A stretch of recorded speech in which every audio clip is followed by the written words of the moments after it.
नमस्कार दोस्तों, Gurukul of politics पर आपका स्वागत है। मैं हूं आपका दोस्त धर्मेंद्र कंवारी और हमारे साथ मौजूद हैं हम सबके प्रिय कॉमरेड इंद्रजीत जी। नमस्कार। दोस्तों, पहले क्या होता था, जब युद्ध होते थे तो युद्ध में अगर कोई सेना हार जाती थी तो वो जब वापस गांव से लौटती थी तो गांव के लोग उस सेना के सैनिकों को लूट लिया करते थे और बिल्कुल उनको इस तरीके से कर देते थे कि उनके सामने जीवन मरण का प्रश्न खड़ा हो जाता था। और उसके पीछे विभिन्न कारण थे, लेकिन अभी हरियाणा का चुनावी युद्ध समाप्त हुआ है और इसमें जो कांग्रेस बची हुई है उस कांग्रेस को हरियाणा का वोटर उसी तरीके से लूटने और पीटने की सोच रहा है जैसे युद्धों में होता था। लेकिन इसमें सबसे बड़ा एक मौलिक सवाल ये खड़ा हो जाता है कि जिस पार्टी को सत्ता मिली है 5 साल वो सत्ता में मैंडेट उनका रहेगा, लेकिन उनके सामने जिस पार्टी ने को सत्ता नहीं मिली, जो सत्ता हारी है, और उस पार्टी के नेता जो हैं, क्या सदन में एक मजबूत विपक्ष की ज़रूरत नहीं है हरियाणा में? क्या आप बीजेपी को इतना फ्री हैंड दे सकते हैं कि कांग्रेस आपस में ही लड़ के मर जाए? तो फिर हरियाणा के मुद्दों को कौन उठाएगा? क्या कांग्रेस को मारना इस कदर उचित रहेगा? बहुत सारे सवाल हैं और इन सवालों पे बात करेंगे कॉमरेड इंद्रजीत जी से।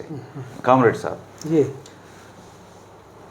अभी कांग्रेस में 1 लाख कमियां गिनाई जा सकती हैं और मैं ही गिना सकता हूँ। मतलब उनके हमको किसी गम ने मारा वही फेवरेट गजल है। तो कांग्रेस हार गई है, ये एक सत्य है। यस। और अभी जो सबकी तोप का मुंह खुला हुआ है वो पिता पुत्र बाबू बेटा। और इसमें जो मौलिक सवाल हैं अपनी सदन को लेके कि सदन में अगर कांग्रेसी इसी तरीके से डिमोरलाइज किए गए और अगर सदन में ये विपक्ष का दायित्व ही नहीं निभा पाए तो ये जो पूरी संवैधानिक प्रक्रिया है यही तो निष्फल ही हो जाएगी। ये जो आपने सवाल उठाया है ये बहुत ज़रूरी सवाल है आज के संदर्भ में, और इस पूरे विमर्श में ये सवाल अभी स्थापित हुआ नहीं है, इसके ऊपर बात होनी बहुत ज़रूरी है। और इसमें सबसे ज़रूरी बात ये है कि सवाल केवल सदन के भीतर का नहीं है, सवाल सदन के बाहर का भी है, क्योंकि आम जनता जो है वो अपने मुद्दों के लिए जब तक सामने जागरूक होकर नहीं आएगी तब तक ये बात बनने वाली नहीं है। लेकिन जो आप कह रहे हैं भारतीय जनता पार्टी वही चाह रही है। एक तो उसकी रणनीति क्या है कि ये सारा विमर्श बदल जाए, उसके अंदर उनकी जो अपनी तिकड़म है या खरीद फरोख्त है या जोड़ तोड़ जो किया गया है या और कोई भी हथकंडे प्रयोग किए होंगे उन्होंने, उस पे चर्चा ना हो और इस पे चर्चा हो जाए कि कांग्रेस जो है उसी के अंदर सारी कमियां थी और उसके खिलाफ न केवल और लोग बल्कि खुद जो कांग्रेस के मतदाता हैं वो उसी के खिलाफ लामबंद होके वो लड़ाई वहाँ शुरू कर दें और उसके बाद वो विपक्ष के लायक भी ना रहे। तो जैसे ये कांग्रेस मुक्त भारत कहते थे, इसी तरीके से एक विपक्ष मुक्त हरियाणा वो बनाना चाहते हैं। और वो इसलिए क्योंकि आप देखो ना, उन्होंने किसानों को ये कहा चुनाव से 20-25 दिन पहले 24 फसलों के ऊपर एमएसपी की खरीद की कानूनी गारंटी। और आज धान की पिटाई हो रही है जी, बहुत बुरी तरह से, और ये सारे मामलों में होने वाला है। और उन्होंने कहा था मैं 8 तारीख को पहले धान खरीदना शुरू करूंगा। हाँ, ये कहा था, और मंडी में जाके 2 कर्मचारियों को सस्पेंड कराए। वो कुल ले दे के मतलब वही मिला इनको कि यही खोट, वहाँ खोट नहीं है। ये कारपोरेट सेक्टर खरीद रहा है प्राइवेट, और किसान को जिसको डिस्ट्रेस सेल कहते हैं, कम दाम में अपनी फसल बेचने पे मजबूर होना पड़ रहा है। और जितने भी सवाल हैं जिनकी इन्होंने आश्वासन दे रखे, वायदे कर रखे हैं, उनको किस तरीके से हल करेंगे? ये ऐसे हल होने के होते तो खट्टर साहब नहीं कर देते, फिर उनको हटाने की क्या जरूरत थी? 9 साल 9.5 साल तो राज किया ही है। तो बिंदु इसके ऊपर पहुंचा कि इनको छुपाओ और उनको चुनाव में बिल्कुल बाहर नहीं निकलना और फोटो भी मत लगाना। और एक दूसरा चेहरा लोगों के सामने ले आए, ये क्षणिक तौर पर ये दिखाने के लिए होता है कि भाई जो गड़बड़ थी वो अब नहीं होगी, अब दूसरा बंदा आ गया। और उस दूसरे बंदे को, सैनी साहब को, उन्होंने एक ओबीसी फेस की तरह से पेश कर दिया। मतलब अब ओबीसी की जो बरादरियां हैं हमारे यहाँ, वो किसान भी हैं, मजदूर भी हैं, भूमिहीन भी हैं, उनके अंदर कारीगर भी हैं, जिनके परंपरागत भी धंधे होते थे कृषि से जुड़े हुए। कृषि का आधुनिकता की वजह से काम बदल गया और वो वहाँ से बिल्कुल दूर हटा दिए गए, और वैकल्पिक उनको काम इसलिए नहीं मिला कि कोई स्थानीय औद्योगिकरण नहीं हुआ हमारे साथ। तो उस ओबीसी का क्या कोई समस्याओं को हल करने या उनका सुधार और कल्याण आगे करने की कोई योजना है इनके पास? मतलब कोई कोई मुख्यमंत्री अगर मान लो जाट है तो वो जाटों का थोड़ी सुधार कर देगा। वो यानी पहले रहे ना इतने जाट है, कितने रहे कितने सुधार मतलब, कर और दिया। कौन सा मतलब पंजाबियों का कौन सा खट्टर साहब ने या मायावती जी ने कौन सा दलितों का कर दिया था? ये तो एक बिना कपड़े की ना छतरी है, हाँ। जिसमें ताड़ी ताड़ी होती है। आदमी को लग रहा है कि मैंने छतरी संरक्षण है मेरे ऊपर, हमारी जाति का मुख्यमंत्री बैठा है, ना वो धूप से बचा पाएगी ना आपको बारिश से बचा पाएगी। ये एक सिचुएशन उन्होंने करने की कोशिश की, जो खुद में एक छलावा ही कह सकते हैं आप। लेकिन अब अफसोस की बात यह है कि इन चीज़ों के लिए काफ़ी गुंजाइश अभी है, चेतना नहीं है लोगों में, और वो जाति चेतना अभी वर्ग चेतना में नहीं बदल रही। वो ये भी नहीं समझ पा रहे कि किसान का और मजदूर का भविष्य इकट्ठा ही है, वो अलग अलग होके कोई से का भी भला नहीं हो सकता है उससे। तो वास्तविकता आने वाले समय में ये परिस्थिति आने वाली है जिसमें जो असंतोष है, वरना आप देखिए कि बीजेपी की सरकार बन गई तो ठीक है, उनको 39% लोगों ने वोट दिया, 39.9, और 39.6% को ने कांग्रेस को वोट दे दिया, जिसमें सीपीएम का भी शामिल हो गया 0.25%। तो बराबर बराबर हो गया वोट।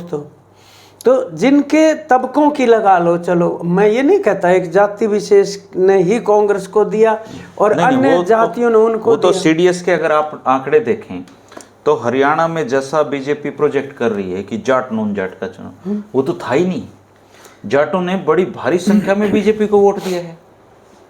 आप उनकी नीयत पकड़ो क्या है ऐसा कहने के पीछे। हाँ। ये तो झूठ है ही कि कोई मतलब जातीय ध्रुवीकरण वो जो करना चाहते थे वो पूरा नहीं कर पाए, थोड़ा कर पाए मतलब, लेकिन अब करना चाहते हैं वो आगे के लिए, ताकि ये जातिवादी विभाजन हो जाए। तो इसके दो काम होंगे, एक तो जिन्होंने कांग्रेस को वोट दिया उनको कांग्रेस खुद धकेल देगी इन्होंने हमें वोट नहीं दिया, और दूसरा उसका नतीजा ये होगा कि कांग्रेस पार्टी खुद इतनी कमज़ोर महसूस करने लगेगी कि वो शासन करने में किसी तरह का अवरोध पेश नहीं कर पाएगी, जो आप कह रहे हैं विपक्ष की भूमिका में आने के दृष्टिकोण से। क्योंकि 10 साल से बीजेपी की सरकार है कामेड़ साहब, तो 10 साल से जो मुद्दे हैं, चाहे किसानों के मुद्दे हों, मजदूरों के मुद्दे हों, इंडस्ट्री के मुद्दे हों,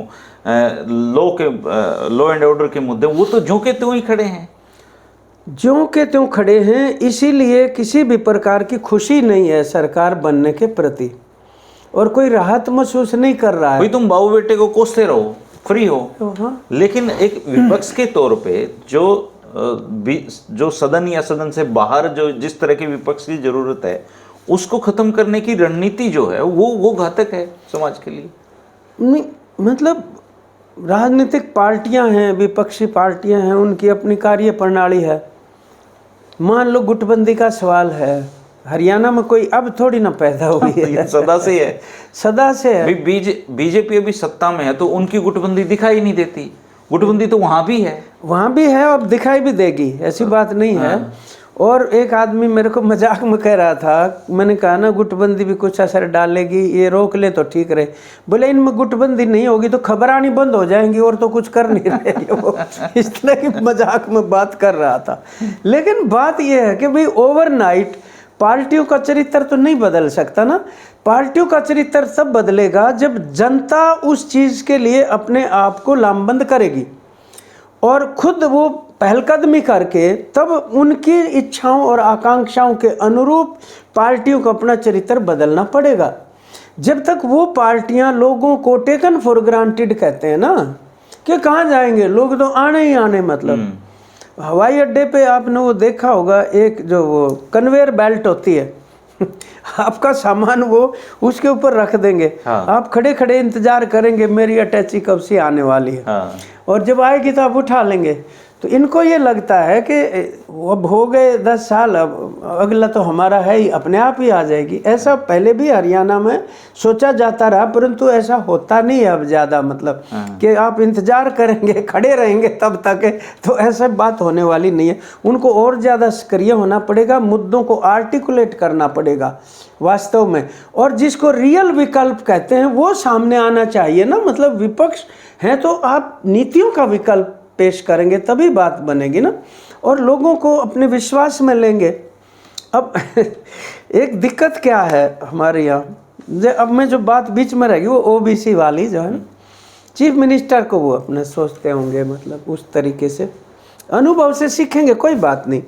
लेकिन जो स्कीम में है अब मेरे को कल पता चला, हम मीटिंग कर रहे थे किसान सभा के 4 तारीख और 3 तारीख को भी सूखा राहत के नाम पर 2000 रुपये प्रति एकड़ किसानों के खाते में डले।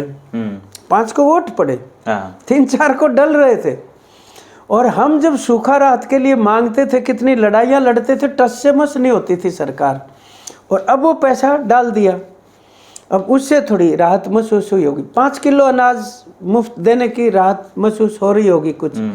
या मान लो कोई ओबीसी को वो कोई राहत प्रदान करने की बात, कॉमरेड सीताराम येचुरी आज नहीं है दुनिया में, उनसे आपकी जो भेंट हुई थी वो भी अपने आप में एक रोचक किस्सा है, एक दिन आपने बताया था।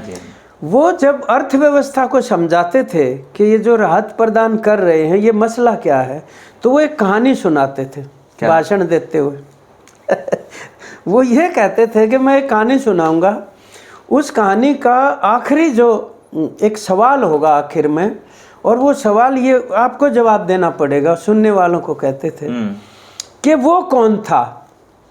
ये सवाल उठेगा, आप जवाब देना। तो उन्होंने कहा कि एक आदमी बस में चढ़ा और कंडक्टर टिकट मांगने के लिए आया, तो उसने हाथ जेब में डाला, हाथ नीचे निकल गया, जेब कट गई थी। तो बोला भाई मेरी तो जेब कट गई। वो बोला टिकट कटा ले, मेरे को नहीं पता तेरी जेब का रोड। ऐसे नाटक बहुत लोग करते हैं। ऐसे कैसे कटा लूं भाई, मेरी कटी, तेरी बस में चढ़ने के बाद जेब कटी है यार, मेरे को घर नहीं जाना। बोला मेरे को कुछ नहीं पता।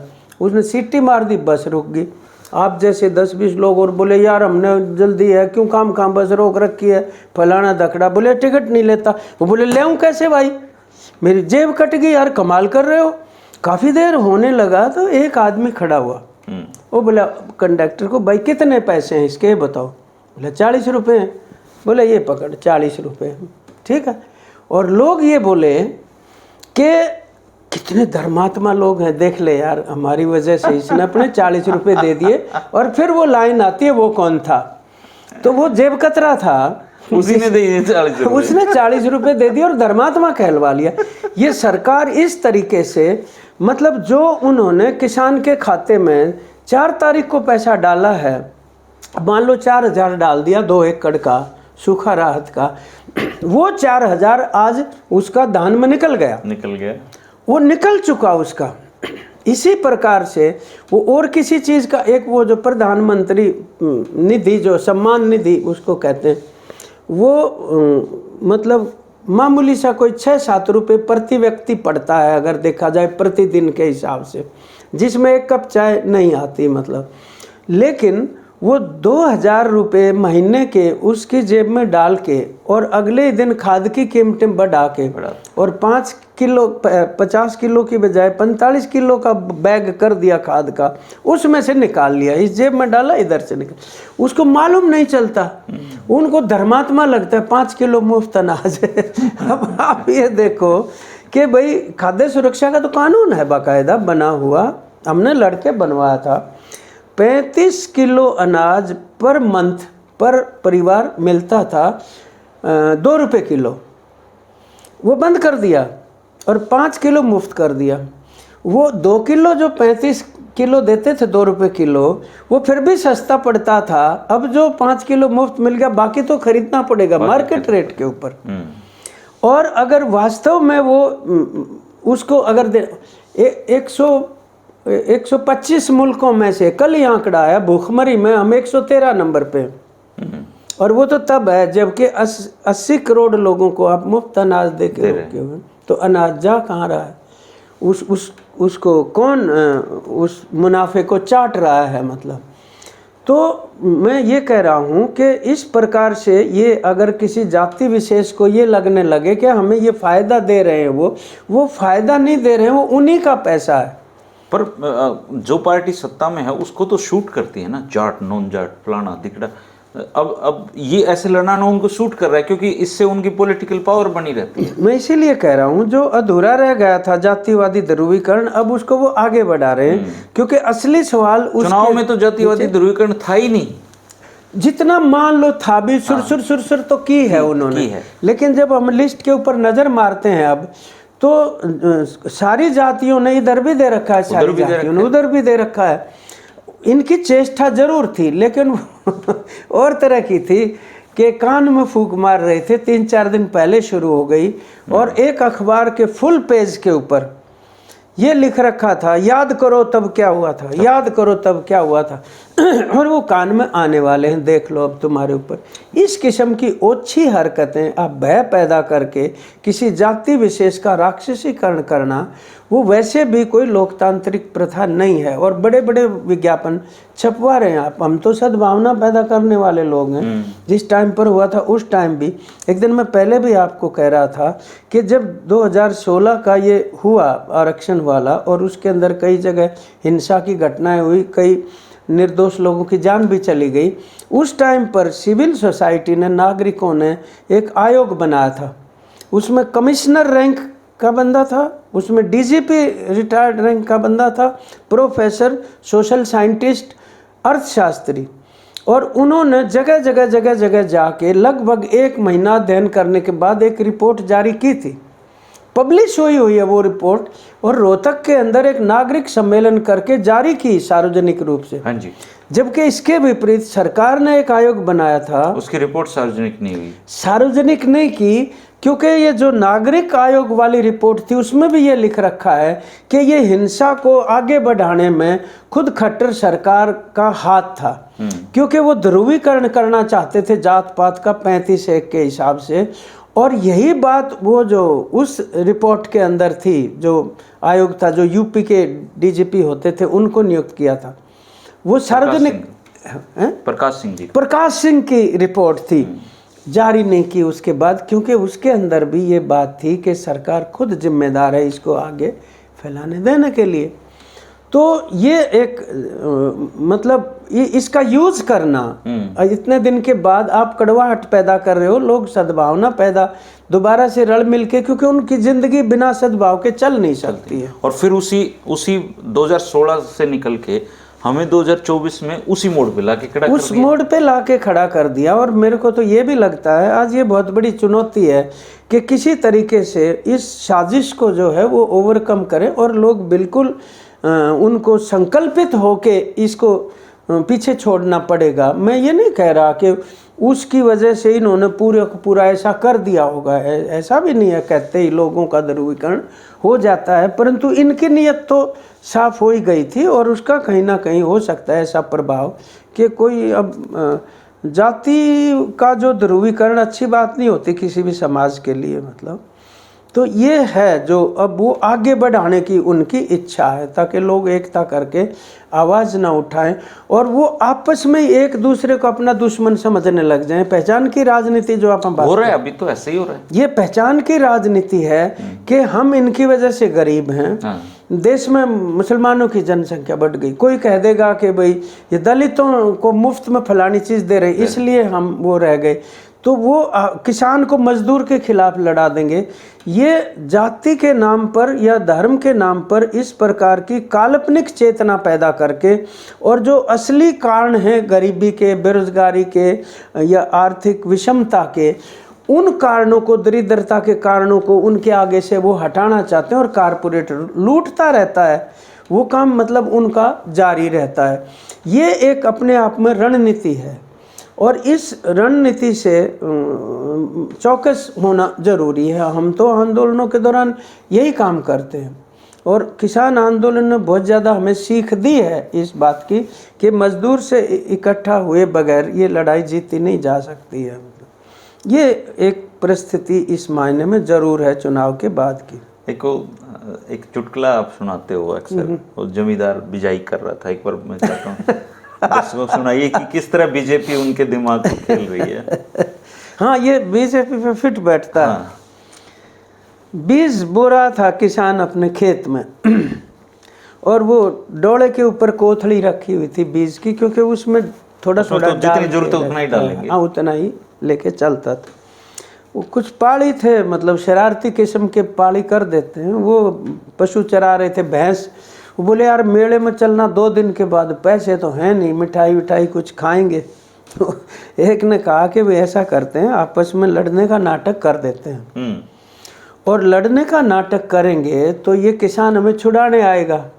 उस टाइम पर डोली से एक जना झाड़ी के पीछे छुप जाओ और बीज की कोथली को उठा लेना, बेच देंगे, उसके बाद चल पड़ेंगे।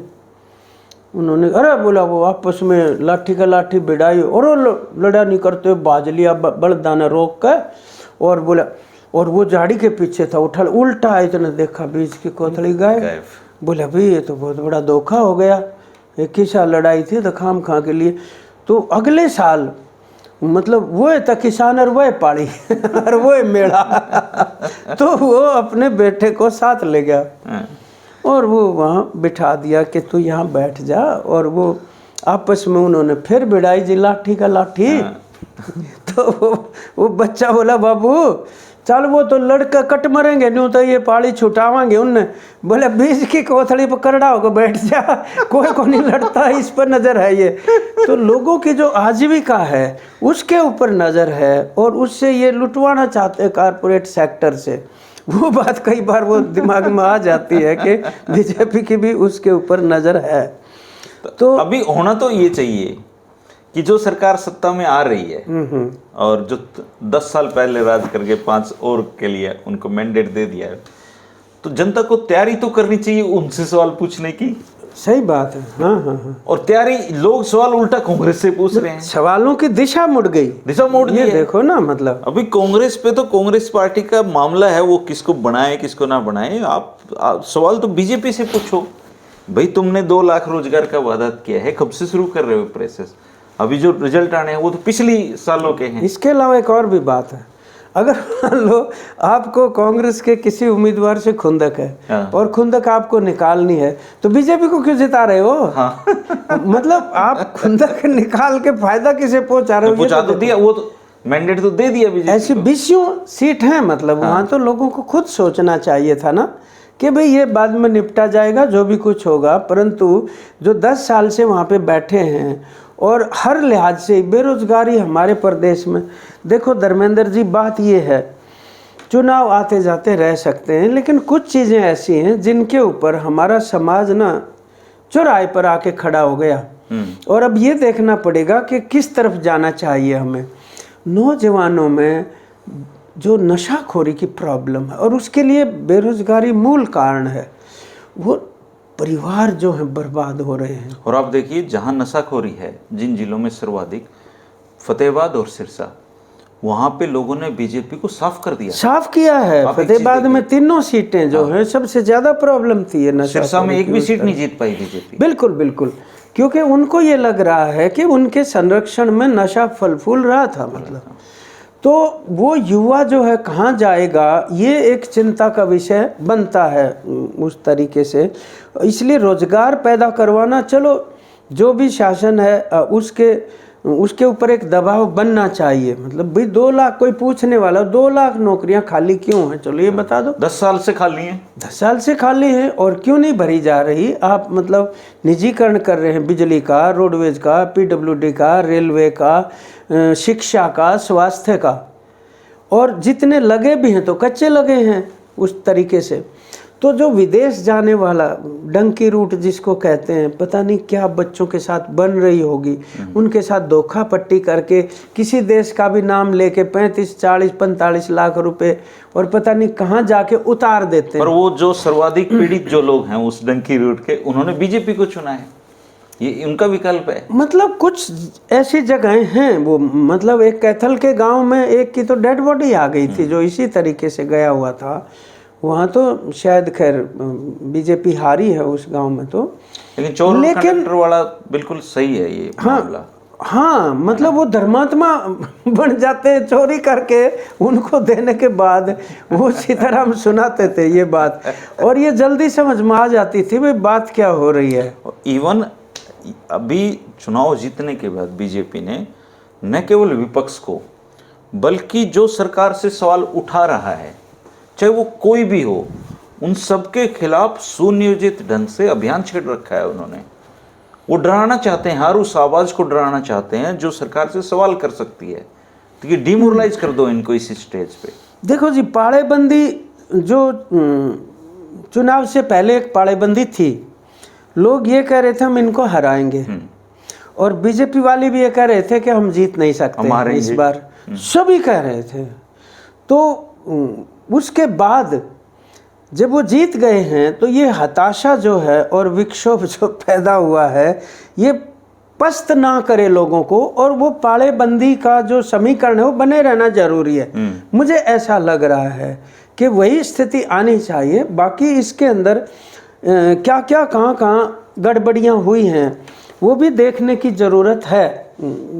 इस जाति वगैरह जो पैसा वैसा, मैं ये सुना है कि बहुत बड़े मात्रा में हरियाणा धन का दुरुपयोग हुआ है। इतिहास का सबसे महंगा चुनाव लड़ा गया है ये, सबसे महंगा चुनाव। जो आदमी 2000 वोट भी अगर कांग्रेस के कहीं काट रहा था, ऐसा कहा जाता, हालांकि कोई इन चीज़ों के कभी सबूत नहीं मिलते हैं, लेकिन आप उन लोग जो चुनाव लड़ रहे थे, आप उनकी आर्थिक स्थिति अब थोड़े दिन बाद जब लोगों के सामने आएगी तब देखना आप, बहुत बड़ा चुनाव, मतलब पैसे का अथाह दुरुपयोग इस चुनाव में। दूसरे हथकंडे हैं। अब आप देखिए वो डेरा का जो है सिरसा वाला मतलब उसको हर इलेक्शन में परोल मिल जाती वो तो और इस बार तो परोल दी होगी तो चुनाव आयोग से भी परमिशन ली होगी जरूर, और उसने बड़े आराम से दे दी, और उसने कहीं ना कहीं सरेआम बीजेपी के लिए चुनाव आयोग तो कठपुतली है जी बीजेपी। अब 0.6% का गैप जो है वो कोई बड़ी बात नहीं है उस तरीके से। और दूसरा विपक्ष के सवालों के जवाब हैं, आपके वोट बढ़े हैं अचानक से, विपक्ष ने ईवीएम को लेकर कई सारी शिकायतें की हैं, वो उन्होंने शिकायतें ली और अपने थैले में रख ली, कभी जवाब भी नहीं देंगे वो इन सवालों। ये सबसे बड़ी समस्या है। आप देखो कि भाई चाहे वो मतलब 99% चार्ज उसके अंदर क्यों है, जवाब तो दे दो भाई तुम्हें, बता दो, कह दो कोई नई बात नहीं, और ऐसा होता है। अब देख लो ये ईवीएम पड़ी, कोई 99% चार्ज है, कोई 60%, कोई 60% है, तो 3 दिन तक 99 तो नहीं रह सकती। या तो ये कहो नई बैटरी डाल के हमने कुछ और किया है उसमें वो देखो ये एक ऐसी चीज है, अगर मतदाता को ये विश्वास नहीं हो रहा कि मैं जिसको वोट दे रहा था वहाँ मेरी वोट गई है, तो ये लोकतंत्र की हत्या के समान है। और चीफ जो सीईसी है हमारा चुनाव आयोग, मुख्य चुनाव आयोग, उसको इस चीज़ का जवाब देना चाहिए। अगर आप ही नहीं उसमें तो किस बात का लोकतंत्र है भाई। वरना प्रधानमंत्री मोदी ने वो जो चुनाव आयुक्त लगाने का जो प्रोसीजर चेंज किया था, उसके अंदर 3 लोग होते थे। एक प्रधानमंत्री, एक चीफ जस्टिस सुप्रीम कोर्ट के, लीडर ऑफ अपोजिशन।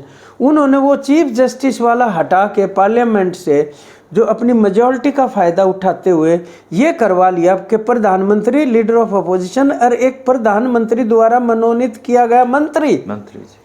तो 3 में से 2 की मेजॉरिटी बनवा ली। नियत तो साफ ही है ना उनकी। नहीं, अब चीफ जस्टिस को तो आप क्या कहेंगे, अब आपने देखा होगा एक साथ पूजा पाठ। नहीं, मैं इसीलिए कह रहा था कि जिससे डर के उन्होंने ऐसा किया था, अब वो उससे डरने की शायद जरूरत नहीं महसूस हो रही होगी, लेकिन जुडिशरी ऐसी ही है। दूसरा भी कोई आ सकता है, अच्छे लोग भी जुडिशरी में हैं, परंतु ये जो प्रोसीजर चेंज किया गया अब वो नज़र आ रहा है। भाई तुम जवाब तो दे दो। कुछ लोग ये कह रहे हैं कि भाई गिनती के दौरान 1 घंटे तक अपडेट नहीं हो रहा था रिजल्ट। ये मैं तो 1 घंटे तक 4 घंटे तक चुनाव की कोई रिपोर्ट नहीं मिल पाई किसी को। रिपोर्ट नहीं मिल पाई तो वो क्या था, या कुछ लोग ये भी वीवीपैट की पर्चियों का मिलान नहीं किया गया। मिलान कई जगह इवन कहते कई हैं नहीं कैंडिडेट किया को तो गया। कमेंट साहब ये भी कहा गया कि जी आप हाई कोर्ट में केस कर लेना, अभी हमें जिताने पड़ेगा। एक और बात का मुझे पता चला, जो 17C फॉरम होता है कि प्रिजाइडिंग अफसर के ऊपर ये उत्तरदायित्व है कि वो कैंडिडेट के एजेंट को, मतदान एजेंट जो होता है उसको 17C फॉर्म देते हुए ये उल्लेख करेगा कुल मत इस बूथ पे इतने थे, इतने पड़ गए उसमें से, और वो साइन करके फॉर्म एजेंट को देगा। उसके बाद वो एजेंट जो कैंडिडेट है वो सारे 17C फॉर्म इकट्ठे करके और वो गिनती में लेके जाएगा, और जिस बूथ की गिनती एक पर्टिकुलर टेबल पे होनी है वो 17C के साथ मिलान करेगा मशीन के साथ। तो गिनती के अंदर 17C फॉर्म ले जाने की अनुमति नहीं दी। तो आप किसके साथ टैली करेंगे, या वो लेके क्यों आया था फिर बंदा वही वहां से इस चीज का फायदा। चुनाव आयोग के निर्देश हैं। इस प्रकार की अनियमितताओं से एक भ्रम निश्चित तौर पर फैला हुआ है कि भाई सब कह रहे थे कि वो हारेगी, तो ऐसा नहीं हुआ है। तो जो भी संभावित कारण हैं, कोई आप जैसे समझदार इस किस्म के 4-5 लोगों एक कमेटी बननी चाहिए और वो कम से कम एक फाइंडिंग करे कि भाई ये जो आरोप लगे हैं उनमें कितनी विश्वसनीयता है, कोई एविडेंस लोग पेश करें, सार्वजनिक रूप से कह दें भाई हम इसकी जांच पड़ताल कर रहे हैं, आप सामने आओ। तो ये ज़रूरी है विश्वास बहाल करने के लिए। लेकिन चुनाव आयोग अगर नहीं बोल रहा है इस मामले में, तो ये भी कह रहे हैं कि पहले डेटा और दिया था, बाद में डेटा अगले दिन वो चेंज हो गया, मतलब 68.9 67.9 हो गया, पहले 61.7 था। तो वो उसकी भी ठीक आप जानकारी दे दो लोगों को, भ्रम में क्यों रख रहे हो आप, ये बात है। इसके लिए पता है जी जनता की हालत क्या है। एक कहानी है, आपने सुनी होगी, बहुत बार सोशल मीडिया पे भी चलती है, कि एक राजा था और उसके राज्य में कोई समस्याएं नहीं थी, लोग अपने आप काम करते, उनको कोई मतलब नहीं था राजा से। राजा ने कहा यार लोग समस्या लेके आते ही नहीं, तो मेरा राजा होने का फ़ायदा क्या है। तो उसने कहा कि एक पुल है और इस पुल पे आने जाने वालों को सुबह 2-2 जूते लगाया करो, तो टैक्स के तौर पे। तो सिपाही खड़े कर दिए और वो आए, उसके 2 जूत मारे और वो पुल क्रॉस करके चला जाए। शाम को आए, 2 जूत खा के घर चला जाए। फिर भी कोई शिकायत करने नहीं आया किसी भी प्रकार से। राजा बड़ा परेशान हुआ, यार जनता बोल ही नहीं रही, जनता हमारे राज्य में इतना सुखी कैसे हो सकता है, इतनी ज्यादती होने के बाद भी नहीं बोल रहे। तो एक दिन एक बंदा आया, कोई बोला राजा साहब मेरी एक दिक्कत है, तकलीफ है। तो राजा ने सोचा ये पुल वाला ही है, बड़ा खुश हुआ कि चलो कोई तो आया शिकायत लेके। बोला हाँ बताओ क्या शिकायत है।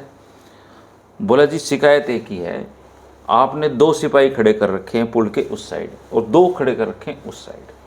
अब शाम को जब हम आते हैं या सुबह जब हम जाते हैं तो वो जूत मारते हैं जब, तब 2 सिपाहियों से मैनेज नहीं हो रहा, हम ऑफिस में लेट हो जाते हैं। तो आप सिपाहियों की जो संख्या है वहाँ 4 करिए ताकि हम अपने टाइम से ऑफिस पहुँच जाएं। तो ये जो जनता है जी, इसको सारी चीज़ों का पता है, इसको पता है कि मैं आपसे लड़ूंगा तो इसका फायदा किसको होगा, लेकिन फिर भी हम लड़ते हैं और उसका फायदा कोई तीसरा पक्ष उठाता है। बंदर और बिल्लियों की लड़ाई तो हमने बचपन से सुनी है। तो सही है, पर जनता खैर इन चीज़ों को भी समझेगी। हम चुनाव के दौरान ना लोगों को ये कहते थे कि भाई तुम्हें जो बुढ़ापा पेंशन मिलती है या विधवा पेंशन मिलती है या जो मास्टरों की तनख्वाह है, ये कहाँ से आती है? खजाने से आती है। मैंने कहा आपने कभी सरकार के खजाने में पैसा डाला है? नहीं डाला जी, झूठ नहीं बोलते हम। अच्छा, तुम कहते थे सवेरे सवेरे चाय का पतीला चढ़ा दिया और चाय की पत्ती ख़त्म, 20 रुपये दे के बच्चे को भेजा चाय की पत्ती लेके आ, वो लेके आ गया, आपने चाय बना ली, सोचा 20 रुपये की पत्ती आ गई, वो 20 की थोड़ी है पत्ती, तो 15 के 5 रुपये खजाने में निर्णावासी डाल दिया, पता नहीं है डालने वाले को। ये नौजवान लड़के मोटरसाइकिल लेके जाते हैं, पेट्रोल डाल दे 100 का, डाल दिया, फुस फुस करके शाम को बंद होगी। बोले 100 का डलवा। अरे बेटा 100 का नहीं था, 45 का था, 55 रुपये टैक्स के थे, गए खजाने में। ये वो पैसा है जो आप सवेरे से लेकर शाम तक डालते ही रहते हो, कुछ भी खरीदते हो उस बात के लिए भी। ये जानकारी आनी बहुत ज़रूरी है लोगों के बीच में कि खजाना बढ़ता कैसे है। और जब वो खुलने लगता है, यानी हम इकोनॉमिक्स में, अर्थशास्त्र में ये पढ़ते हैं कि 75% जो टैक्स है वो इनडायरेक्ट है, जो आम जनता डालती है, उसमें 25% डायरेक्ट है जो अमीर लोग डालते हैं। और जब खुलता है खजाना तो 75 अमीरों पे खर्च होंगे और 25 गरीब के ऊपर खर्च होंगे, इसलिए ये अमीरी गरीबी का फासला बढ़ रहा है।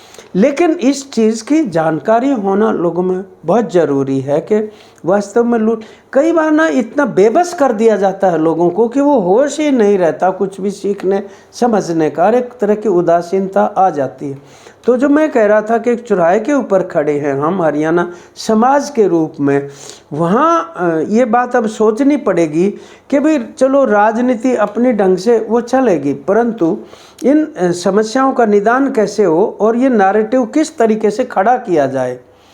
अब उसमें एक परिवर्तन जरूर है, मैं नहीं कहता कि नहीं है, महिलाओं का भी है। देखो हमारे यहाँ पहलवान लड़कियों ने जो साहस दिखाया ना, छोटी बात नहीं, छोटी बात नहीं। अब उसको कोई उसको ये तो भला हो, जुलाना की जनता का भला हो, 6000 में इस तरह के माहौल में भी जिता दिया हमको। और लोग ये कह रहे थे 50,000 से जीत जाएगी, 6000 वोटों से जीत पाए। तो वहाँ भी जब इस किस्म की बात कर दी, और ये आज हमारी बहन बेटियां जो हैं वो बड़ी मजबूती के साथ बोल्डली आगे आ रही हैं। खेलों में देख लो आप, ये वैसे ही नहीं हुआ है, मतलब समाज में एक तरह का परिवर्तन, और ये दलितों के बीच में भी और दूसरे तबकों के बीच में भी वो आने लग रहा है। ये जो कैटेगरी वाला आया, जो SC की कैटेगरी बनाई, इस पे ज़्यादा बहस भी हुई नहीं है, नहीं हुई है। ये तो हुई कि इससे जो है कुछ भी भाजन हो के बीजेपी को फायदा हो गया बीजेपी को। लेकिन मसला क्या है, हमारे यहाँ पहले भी 10 साल कैटेगरी रही है, मतलब, और जो वाल्मीकि और दलित बरादरियाँ हैं वो एक खास रामदासिया बरादरी के मुकाबले में थोड़ा कम विकसित है उस तरीके से, और रोजगार में भी जा। और कुछ इसका एक कारण ये भी है कि शायद वाल्मीकियों को रोजगार शुदा इसलिए दिखा दिया जाता है क्योंकि वो म्युनिसिपल कमेटी में सफाई कर्मचारी जहाँ और कोई ये कह नहीं रहा कि हमें भी लगाओ। वो तो 1 लाख रुपए में भी कोई काम ना करेगा, करने को तैयार 2 लाख में भी नहीं करेगा, कोई सीवर में घुसने को तैयार नहीं, 10 लाख में नहीं घुसेगा। तो उसको आप मतलब रोजगार शुदा दिखा रहे हैं। तो ये जरूरत तो है इसकी, परंतु सुप्रीम कोर्ट ने ये कहा था राज्य सरकार उसके श्रेणीकरण कर सकती है, लेकिन करने से पहले एक पूरा अध्ययन कर ले। यहाँ ये हुआ कि अध्ययन करने की बजाय उनको 2 दिन में ये कमीशन से रिपोर्ट ऑर्डिनेंस जारी कर दिया, और उससे हुआ ये कि एक कैटेगरी के लोग जो हैं वो तो खफा हो गए उससे, और दूसरी कैटेगरी ने सोचा बहुत बढ़िया काम हो गया, ये तो हल हो गई। और एक कैटेगरी के जो खपा लोग थे उनके भी वोट ले ली। अब ये बहस नहीं छिड़ रही कि कौन सी वो नौकरियों के लिए हुआ है, ये तो बता दो। है कहाँ? तो हम जब ये आरक्षण का झगड़ा चला था तब एक चुटकुला सुनाते थे, बोले भाई बस में ना सवारी बैठी थी 2 बराबर वाली सीट पर, उनमें झगड़ा हो गया, मतलब एक जना खोल रहा था शीशे ने, दूसरा बंद कर देता, झगड़ा हो गया। तो कंडक्टर बोला के बात है भाई, सीटी मार दी, बस रुक गई। बोले ये खिड़की ने खोला है, मन जाडा लगा है, बोले मन गर्मी लगा है, मैं तो खोल लूंगा भाई इसने। अरे जकोई बोला इसमें शीशा तो है नहीं, फ्रेम है जिस पर तुम आगे पाछा कर रहे हो इसके। मतलब तुम नौकरियां तो ढूंढो एक बार, वो जो 2 लाख है उनके भरने की मांग तो कर लो, और वो मांग करने के लिए तुम्हारे यहाँ विभाजन नहीं, एकता की जरूरत है, फूट की जरूरत नहीं, आपको इकट्ठे होना चाहिए दोनों कैटेगरी को, तब जाके आप अपना अधिकार की मांग कर सकते हो। ये बात सामने आनी जरूरी है। लेकिन उन्होंने तो फटाफट करके और उसका एक निपटारा कर दिया, 8 तारीख के बाद कोई कुछ करता रहो। ये एक दिक्कत भी, उसका भी कहीं ना कहीं ये प्रभाव पड़ा है। 0.6% का ही तो फर्क है। फर्क तो कुछ भी नहीं, नंबर्स में मायने रखता है, और नंबर्स में इस रूप में कि भाई 60% ने तो बीजेपी के खिलाफ ही वोट डाला है। डाला है। तो मैं एक बोल दिया था किसी चैनल के ऊपर ऐसा, तो किसी ने सवाल लिखा, बोला भाई साहब कांग्रेस को भी तो मतलब 60% ने खिलाफ डाला है। मैंने कहा लेकिन वो शासन में नहीं थे ना, ये तो शासन में थे, उनके खिलाफ इन्होंने मतलब उसके अपने शासन के लिए मैंडेट मांगा है। उन्होंने अपने शासन के लिए मैंडेट नहीं मांगा, वो तो पहले ही बेचारे बाहर हैं। दूसरी बात ये है कि उनको 60% विरुद्ध नहीं पड़े कांग्रेस के, अन्य भी उसके अंदर शामिल है, उनको भी तो पड़ा है ना उस तरीके से। तो अन्य वाले तो ये कह रहे हम तो बीजेपी के खिलाफ थे, मान लो चाहे वो इनेलो है या बसपा है या ये जो तथाकथित जो क्या कहते आप पार्टी भी है, या जो क्या बोलते हैं इनको विद्रोही उम्मीदवार है जो, उनको भी तो गया है ना मतलब। तो इसीलिए मैं कह रहा हूँ कि वो 40% खिलाफ गया है, इसलिए कोई उत्साह का वातावरण चारों तरफ नज़र नहीं आता है। पर अब क्योंकि चलो गिनती विनती होली कारणों के ऊपर बहस है, तो उस बहस में भटकना नहीं चाहिए, सही कारणों को रेखांकित करते हुए और एक आगे की दृष्टि डाल के ये करना चाहिए। रेखांकित करेंगे जी, कांग्रेस पार्टी ने जिन लोगों को फैक्ट फाइंडिंग कमेटी बनाई है, वो जो खुद हार के जिम्मेदार हैं, वो अब इसकी जांच करेंगे। वो हमारे यहाँ कहते हैं कि वो जिनके घर के गांव के नज़दीक खेत थे ना, वो डंगर डोर बढ़ जाया करते उसमें, तो परेशान बहुत हो गए, खेत में नुकसान कर देते थे। तो वो बोले भाई यह तो बात ठीक नहीं, पंचायत बुला लो। गांव इकट्ठा कर लिया, बोले बताओ भाई क्यों बुलाई पंचायत। वो बोला भाई हमारे खेत हैं यहाँ यार, लोग गाय भी छोड़ देते हैं, बछड़ा भी छोड़ देते हैं और वो नुकसान करते हैं, इसलिए हम इसका भाई कोई समाधान कर दो। तो अब वो खेत तो थोड़े लोगों के थे ना, और जिनके डांगर बने थे वो घने थे, डांगर जा करते उसमें।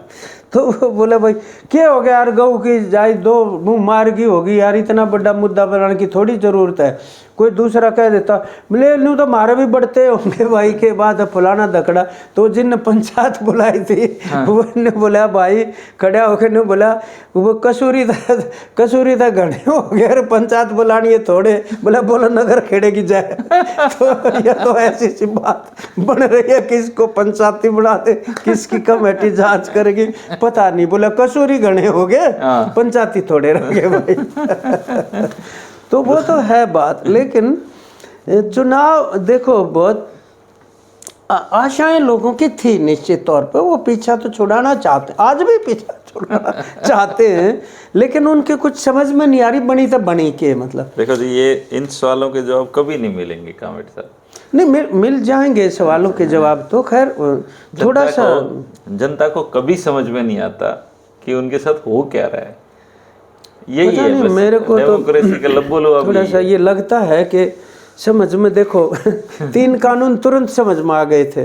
तुरंत कहाँ आ गए, देखो टाइम देखो आप। नहीं टाइम तो 13 महीने का सरकार ने लिया ना, लड़ते हुए तो खड़े होने में तो कोई टाइम नहीं लगाया। और अब कह रहे हैं कि दोबारा आ रहे हैं वो। और जब वो नहीं दोबारा, तो वो जो क्या नाम है लड़की, वो जो मंडी से MP बनी है कंगना रनौत, उसने ये कह दिया कि दोबारा आने चाहिए, किसानों के हित में थे।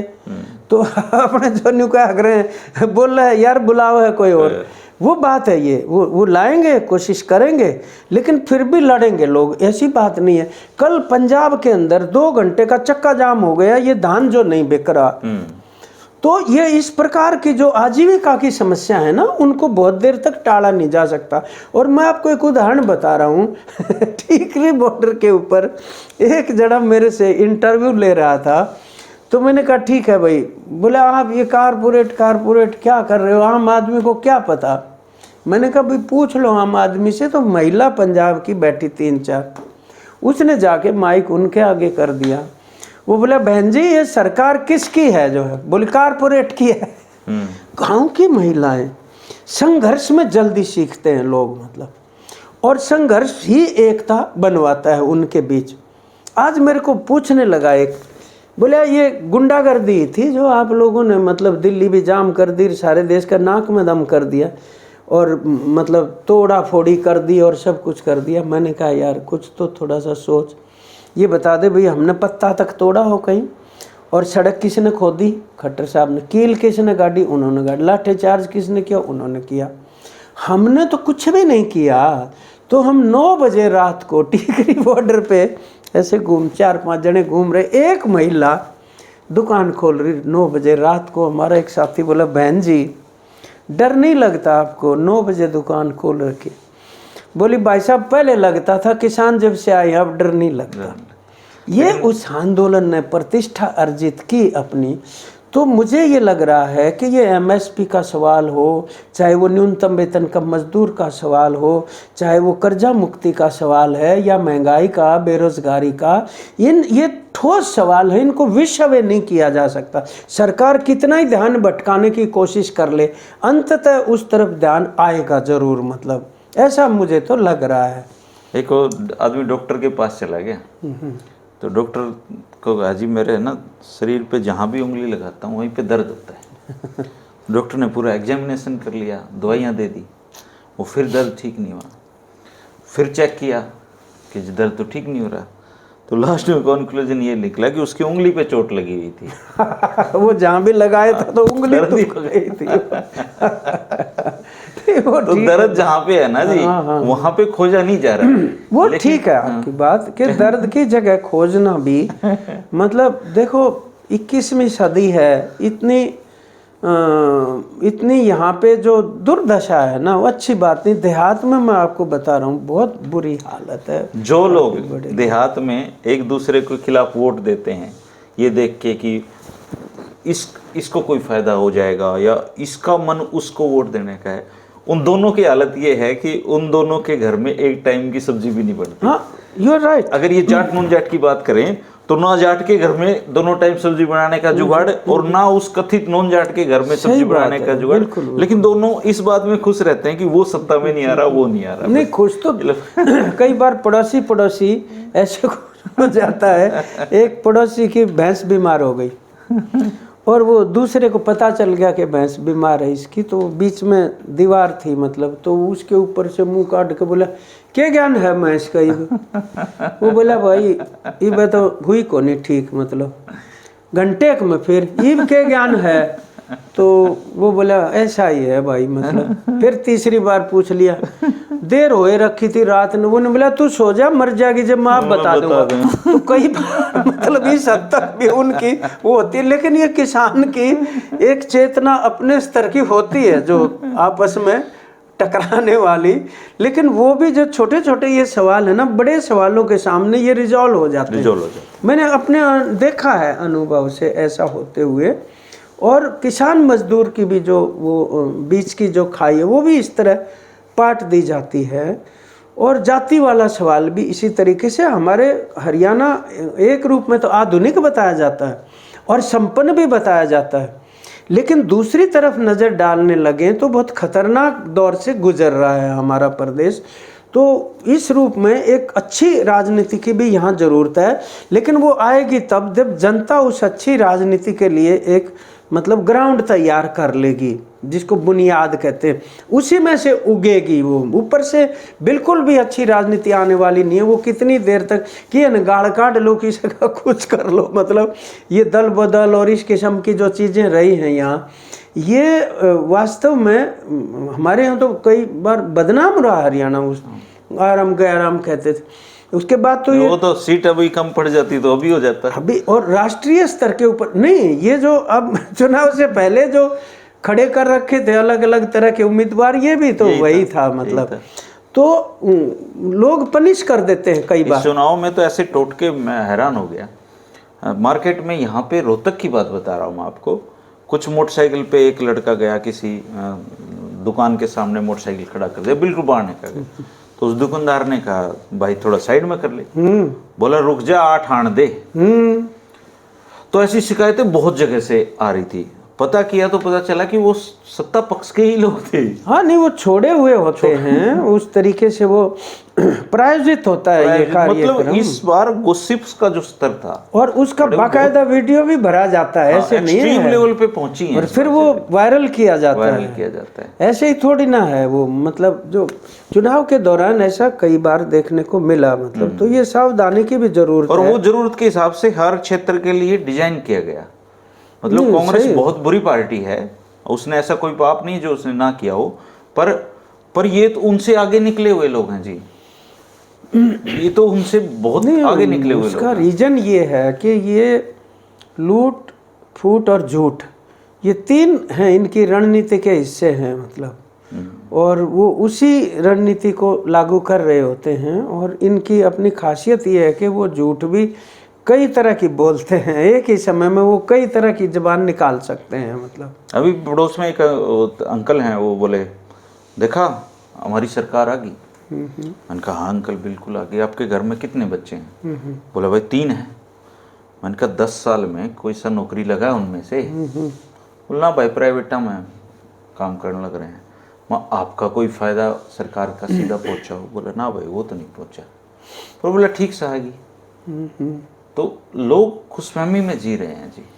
नहीं, अपराध में जो धकेला जा रहा है ना युवा को, अभी जो खबर आई है एक, वो कोई बॉम्बे में जाके सुपारी, और रोहतक का लड़का है, वो ज्यादा नहीं 50,000 रुपए की सुपारी में बंदा मार दिया। वहां जाके कैथल का लड़का है, सिद्दीकी का पूर्व विधायक। अब ये ईंधन है उपलब्ध, उसमें मतलब तिल्ली दिखाने वाला, या तो इसको ठीक ढंग से ऑर्गेनाइज करके और एक सामाजिक उत्तरदायित्व की तरफ, खेलों की तरफ हम लेकर जाएं, नौकरियों की भरने की मांग की जाए। अब ये थोड़ा है कि भाई अब ऐसे ही तुम बच के निकल जाओगे, वो सारी बातें पूछनी पड़ेंगी। 500 रुपये का सिलेंडर और जो जितनी दे देंगे वो तो, खैर फ्री बाइज तो देंगे ही, वो तो मतलब कुछ लोगों को हो सकता है दे दे कुछ समय के लिए, ये जैसे वो सब्सिडी आया करती कापी में, फिर आस्ता आस्ता वो बंद कम हो जाएगी।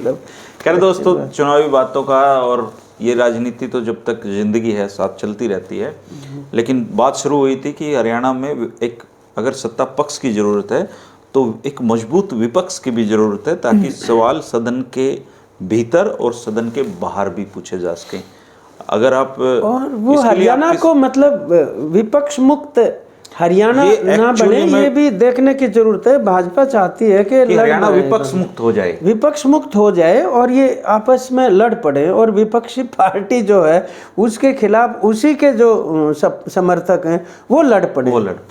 तो आपको इस तरफ ध्यान देना होगा, सत्ता पक्ष से सवाल करने सीखने होंगे, ये हमारा जिम्मेदारी भी बनती है। और मैं तो हमेशा कहता हूं कि पत्रकार सरकार का सताई विपक्ष होता है।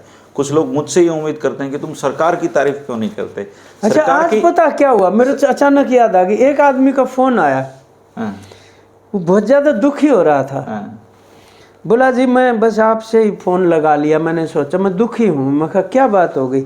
बोले भाई जब ओम प्रकाश जैसे आदमी ने भी हरास के हैं तो यह कोई बात थोड़ी बनी। मैंने कहा भाई ठीक बात है। मैं तो कहता हूँ ओम प्रकाश जी जैसे आदमी तो हराए ही जाते हैं। मतलब जिस दिन ओम प्रकाश जी जैसे आदमी जीतेंगे कामरेड साहब, उस दिन ये उसका पैमाना क्या है, सरकार, सत्ता पक्ष और विपक्ष दोनों ने मिलकर जनता को इतना जागरूक कर दिया है कि वो अच्छे लोगों को चुनने लगी है। हाँ ये है बात। तो मैंने तो उसको ये कहा भी समर्थन भी बहुत मिला है, ऐसी कोई बात नहीं है। 34,000 लोग, 34,000 लोग भिवानी में ऐसे भी हैं जिन लोगों को कामरेड ओम प्रकाश पे भरोसा था, और 20 साल से किसी भी विपक्षी पार्टी को इतना मत नहीं मिला है। 34,000 लोगों की ताकत बहुत बड़ी। अब आप ये देखिए, चुनाव का घनश्याम सराफ काउंटिंग सेंटर पे आते हैं, वो कामरेड ओम प्रकाश से मिलते हैं, उनको बधाई देते हैं, देखो मेरे हाथ से तो ये चुनाव निकल चुका, आपको जीत की बहुत बधाई हो और आप शहर के विकास के लिए अच्छे काम करना। और वो आदमी 30,000 वोटों से लोगों ने जीता दिया। तो ये तो चुनाव में चलता रहता है दोस्तों। लेकिन विपक्ष मुक्त हरियाणा नहीं चाहिए। विपक्ष मुक्त, कांग्रेस मुक्त विपक्ष की कल्पना नरेंद्र मोदी जी ने की थी, तो आप मत करिए। हरियाणा में विपक्ष भी चाहिए, सत्ता पक्ष भी चाहिए, और चाहिए कि हमारी जिंदगी में कुछ बदलाव आए। और वो आत्ममंथन करे कांग्रेस करना पार्टी, चाहिए तभी उनको। तो विपक्ष की भूमिका में आ पाएंगे, तभी लोगों का विश्वास बहाल होगा। बाल होगा। आपका इस बारे में क्या कहना है, जरूर कमेंट करके बताइए। शुक्रिया, नमस्कार। नमस्कार।